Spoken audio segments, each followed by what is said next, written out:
Hey everybody, and welcome to your special post-conference content. Woo! Yeah, thank you for attending our session. Presumably that's why you're watching this. And yeah, I'm really excited to share this tool with you. Now, this tool is not specific to fundraising in any way. It's actually really just a helpful strategic thinking tool that is really great for helping both individuals and actually groups prioritize different ideas for improvement.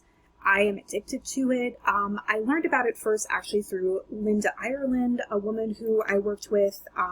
She has a wonderful book that's actually about customer experience called Domino that I helped her put together like a million years ago.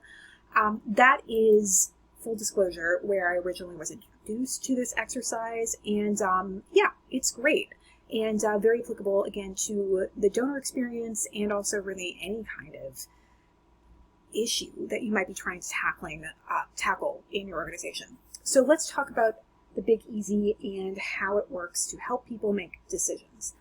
Okay, so what we're looking at is a classic 2x2 grid here. I've built it in a Google Jamboard, but you could do this with pen and paper. You could have a whiteboard and actual Post-it notes. Really what you want is just some kind of space where you can create this grid of 4, and you're going to have 2 axes, and basically what you're measuring on these axes is, on the vertical one, the impact that taking a certain action or tactic is going to have on whatever it is, like improving your online donor experience. And then on the other axis, you are going to map out how hard it would be to put this change into place, or how easy it would be to put this change into place. So when I am doing this with a group of people, what I first do is just pass out a bunch of Post-it notes. So if you're doing this about your online donor experience, maybe you've looked at that process, you've audited it with your coworkers, and you probably all created a bunch of notes about how things could be better.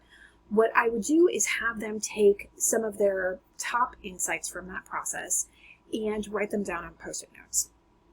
Then, after everybody's written out their Post-it notes, I would ask them to graph, basically those Post-it notes based on this, matrix of how, again, big the impact is versus how small the impact is, and how easy it is versus how hard it would be to do. So just as an example, maybe one of our ideas that came from our team might be adding Apple Pay to our donation form.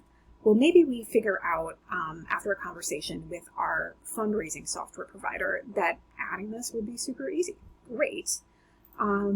That is awesome. That means it's probably going to end up in this easy half of things. However, the impact of this action is probably going to be small. That's okay. We'll just stick that over here.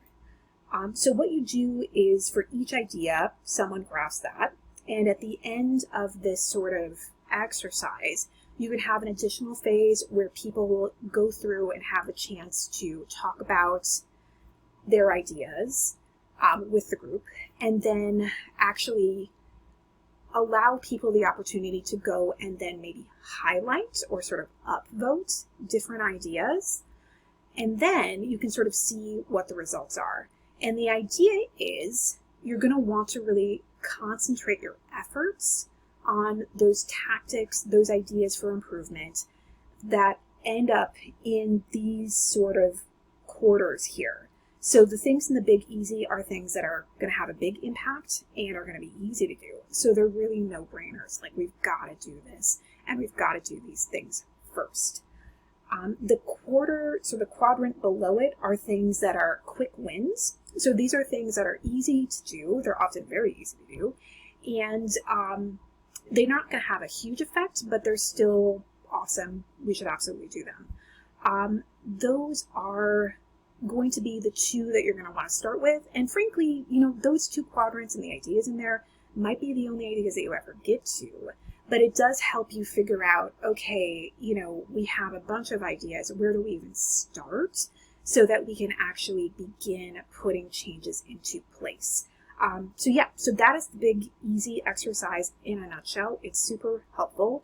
It's especially useful when you're really trying to drive change among a big group of people that maybe have different ideas about what should be done next.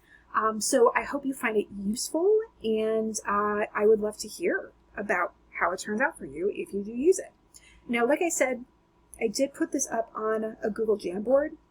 If you would like to, you can contact me and I can share a copy of this Jamboard with you directly. So you can kind of take it, use it, make it your own. What's nice about these Jamboard things is even if you're not using like Google Meets or something, as long as someone is logged into Gmail, you could use this during a staff meeting to write down ideas and graph them out together. So super handy. And if you're all on Google Apps for nonprofits, you could all use it together at the same time, which is also handy. So I hope you get a lot out of this, and thanks for listening.